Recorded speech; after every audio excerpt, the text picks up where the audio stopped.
So as we come to the end of one glorious summer, a lot of you are thinking about next year and your weddings. So I've had so many requests from people for me to help them with their wedding wine. And I want to just throw some things into the mix that might be a little bit unusual. I normally talk a lot about food and wine pairing and how important that is.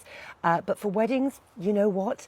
I think it's all about the standalone wine. And I think it's about how well that wine can link in with the theme of magic, of celebration and all of that. So obviously, I'm a big advocate of the pop, of the bubbles. And I think bubbles are everything at a wedding. I certainly think that that's how you should start the day. So let's think about champagne or English sparkling or Prosecco or whatever it is you want to start with. Now, that's important. It's the first impression. It's normally the first thing that people drink as they come out of a church or of the registry office, and when they get to the party, it sets the tone for the day. So I'd like you to think about two things. So I've got a few things in front of me here. This one, absolutely wonderful. Whiston Cuvée. So it's English, but what I want you to think about is this. This is the vintage wine, and this one is from 2016. How about try and find a vintage from the year you met, the year you got engaged, something like that. You're not going to find a wine from the year you got married because that's this year or next year. Think about maybe a vintage wine from the year you got engaged or the year you met. And then think about a wine perhaps that's local. So I've got another one here which I think is particularly gorgeous. Tilsmore, that's for East Sussex, and this is a 2020. So if you're getting married in 2026, I suppose there's a possibility that you could have met or got engaged in 2020. Maybe think of something like that. Both of them are exquisite wines, by the way, absolutely sensational. And I would suggest stick with bubbles for a while, certainly for the reception and maybe into the first course.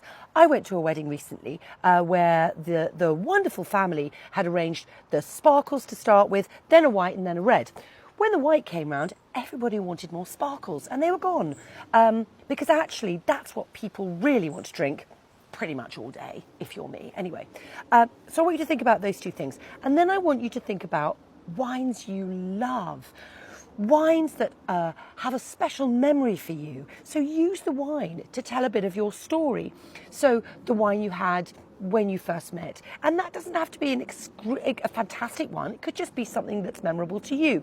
Or a wine that comes from a country where you've been to together or something like that. There are some really fantastic romantic wines out there. Wines that I think are just blissful. They just transport you to something wonderful. So I would suggest think more like that than, oh, is it going to go well with chicken tarragon? Do you know what I mean? Because Lugana, you know I love it. Particularly delicious. Falerio, another wonderful, delicious, romantic, sumptuous wine that's going to take you somewhere gorgeous.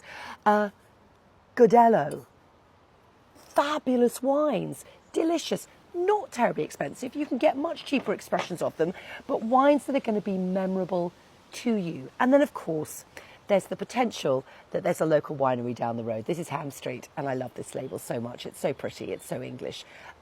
So to start with, in my episode 1 of this wedding feature, think about sparkles. Think about a vintage date, a date that is memorable to you. Then think about wines that you've had together, places that you've been to together, places maybe down the road, maybe far afield.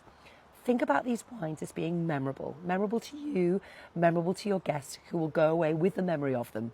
We could even think later about telling a little bit of a story about them, putting a tag around the neck of the bottles on the table to say why you've chosen that wine.